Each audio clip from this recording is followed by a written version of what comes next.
Las características sociales de la Edad Media, ¿ya? Hemos visto en la característica histórica, por ejemplo, que se divide en dos grandes grupos, ¿no? La Edad Media Alta y la Edad Media Baja.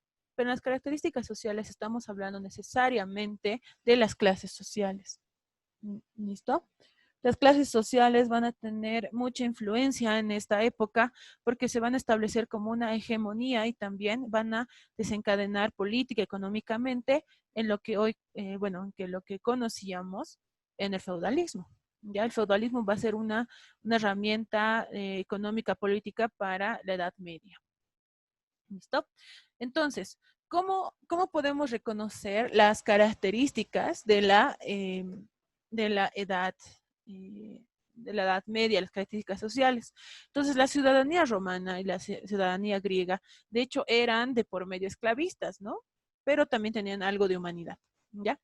Esto ya se venía en crisis, entonces esto en algún momento llega a su fin porque con la invasión de los pueblos germanos se instaura un nuevo territorio, cae una parte del Imperio Romano y viene el Imperio Bizantino, el Carolingio, etcétera, y se estructura una sociedad específica, ¿ya? Entonces se inicia el proceso del, eh, se inicia el proceso del feudalismo y además de de lo que conocemos como la esclavitud, ¿ya? Entonces, déjenme, tengo un libro aquí cerca mío, que es de Aníbal Ponce, Educación y Lucha de Clases, que describe, ¿no? Todos los procesos históricos de lo que hemos pasado todo el mundo.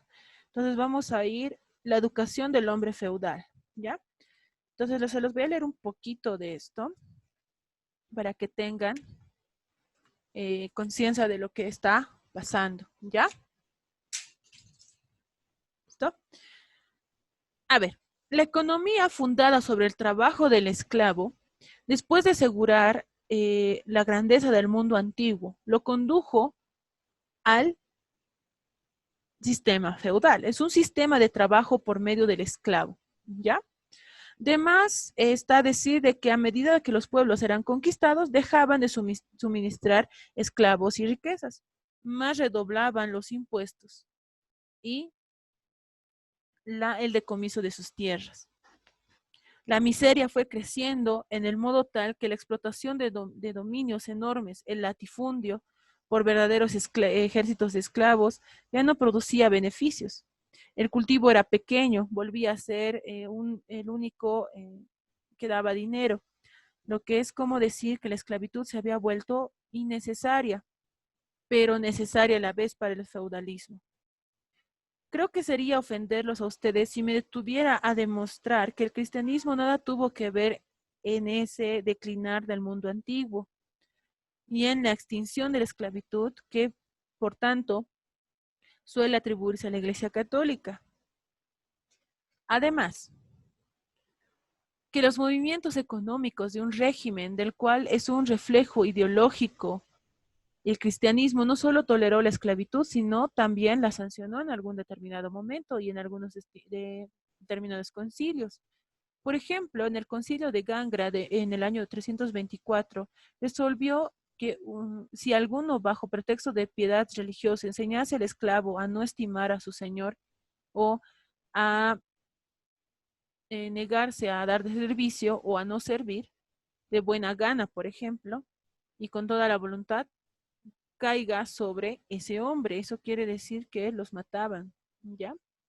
Entonces, este fragmentito, lo que les he leído de este libro, nos muestra de que la esclavitud ha cambiado de nombre. Ya no era esclavitud, sino era ya un proceso llamado feudalismo. Estamos hablando de las clases sociales. Ya tenemos las clases sociales y en este caso vamos a tener a los reyes, al clero, a la nobleza, los vasallos, los siervos y el campesinado. El campesinado siempre estuvo abajo, ya nunca iba a subir. ¿Listo? Entonces estas características sociales han sido esenciales para el desarrollo de la Edad Media. Si bien los nobles tienen que ver aquí, pero ¿quiénes gobernaban toda la Edad Media, los reyes, clero y nobleza. Vasallos y siervos eran lo más bajo que podía haber y más bajo eran los campesinos. Entonces los reyes son los únicos que eran elegidos por Dios, bueno, en realidad era elegido por el Papa, no por Dios, pero eran los únicos que podían gobernar. Estaban en un estado de monarquía, ¿ya? Estaban en un estado de monarquía. Entonces, como están en un estado de monarquía, son los únicos que pueden gobernar, nadie más. Y además se los elige a dedo, no puede ser en un concilio, ¿no? O sea, en una reunión, no puede ser a voto. No había democracia en esa época, ¿ya? Vamos con el clero. El clero era una clase de sacerdotes. Si bien los nobles podrían ser sacerdotes, pero no podían acceder a ser reyes, ¿ya? Los nobles eran los únicos que podían ser sacerdotes, los de la nobleza, ¿ya? La parte del clero, por ejemplo, del clero religioso, era muy importante para la Edad Media porque también de ellos dependía la decisión de elegir a un rey, ¿ya? La nobleza. A ver, antes de pasar a la nobleza, tenemos que decir que hay dos tipos de clero, el bajo y el alto clero. En el alto clero están los cardenales, el papa, y algunos señores feudales, ya que compraron el título para ingresar como parte del clero, ya. Y en bajo clero están las monjas, están los padres de parroquia, por ejemplo, los peregrinos, así como San Francisco de Asís, están en el bajo clero, ¿no? Y eso tampoco les quita de que no sean parte del clero. Y aún se sigue manteniendo eso, por si acaso, esa clase, ¿no? De dos clases en la iglesia. Vamos con la nobleza.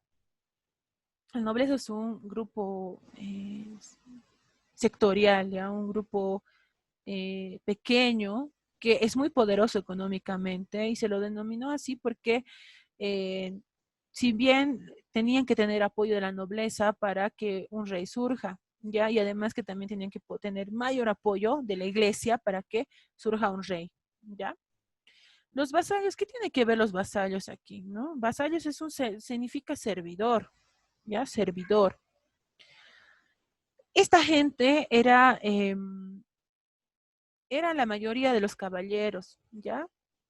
Estos caballeros que compraban un determinado terreno o se los repartía alguno de la nobleza y se los denominaba como eh, señores de algún terreno y ellos tenían a su vez algunos siervos, ¿no? Entonces esos vasallos respondían a la nobleza, al clero y a los reyes, ¿ya? Un gran ejemplo es, por ejemplo, a ver, ¿han visto Corazón Valiente? De Mel Gibson. Chicos, No, Sí. sí, no, no me acuerdo. ¿sí? No sé si se acuerdan cuando William Wallace se asocia con algunos nobles, ¿no ve? Y lo traicionan, ¿no ve? Esos nobles. Los nobles que en realidad formaban parte de la nobleza, pero eran vasallos porque tenían un castillo a su poder, ¿ya? Entonces, un claro ejemplo de esta característica de nobles, de reyes, es esa película de Corazón Valiente, que es la historia de un escocés que hace temblar a los, a los ingleses y franceses, ¿ya? Para pedir independencia. Vamos con los siervos. Eran personas esclavizadas en realidad, ¿no? Lo que les dije, en la época de la Edad Media, la esclavitud pasó al nombre de ser feudal, ¿no? El nombre de feudalismo. ¿Listo? O sea, ya era una esclavitud formal y además que era típica en, en los demás pueblos de Europa, ¿ya? Por ejemplo, ellos tenían que pagar un tributo por ocupar esas tierras, ¿ya? Lo mismo que se hacía aquí hasta 1952 y en algunos casos en el Oriente hasta el 2005, ¿ya?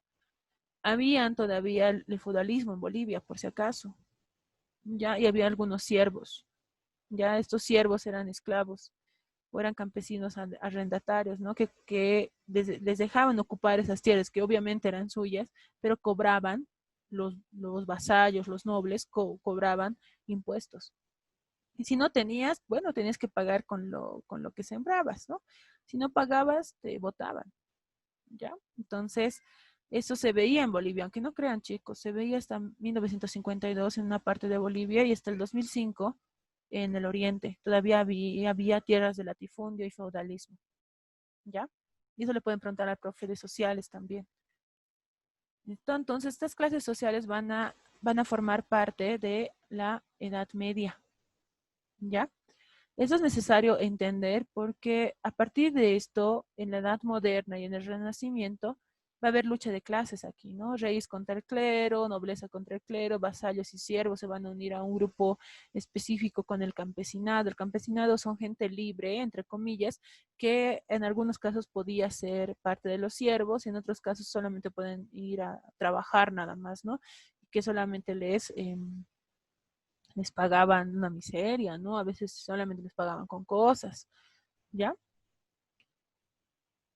Aquí podemos ver el rey que está aquí al principio, que es el único monarca. Obviamente tiene su esposa, pero ella forma parte de aquí de la alta nobleza, donde están los príncipes, condes y forma parte del clero también, donde están los obispos. El clero medio, que son los sacerdotes, y la nobleza media, que serían los caballeros. Ya el bajo clero, que serían los estilo de San Francisco de Asís, los frailes, ¿no? Y la baja nobleza estarían las demás personas, ¿no? Con educación y todo eso. Luego estarían los comerciantes según esta estructura, ya que formaban también parte importante del movimiento económico, y los siervos y campesinos, ¿no? Aquí abajo, y aquí los campesinos libres y artesanos. Estos campesinos libres obviamente compraban su libertad, porque eran siervos y campesinos, pero compraban su libertad y aún así, comprando su libertad, tenían que pagar un tributo, ¿ya? En la Edad Media, los únicos que no tenían casi esta estructura eran los otomanos. Los otomanos, por ejemplo, sí tenían el campesinado, tenían los artesanos, pero no tenían este poder, ¿no?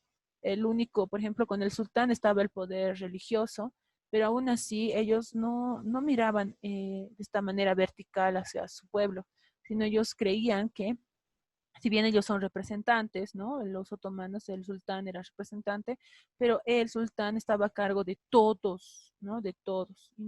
Y el sultán, bueno, la mayoría de los sultanes estaba en contra de la esclavitud y el menosprecio por clase social, ¿ya?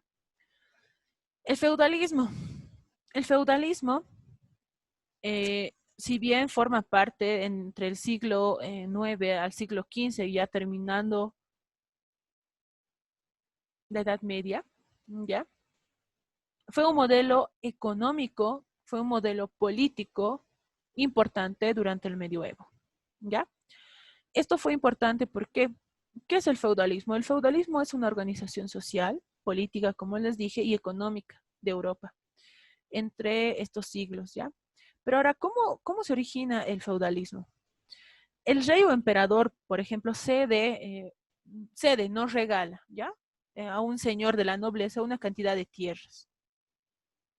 Y este a su vez se convierte en su vasallo del rey. Este señor vasallo cede a su vez a una cantidad de tierras que ha recibido obviamente del rey a otro señor de menor rango que él, ¿ya?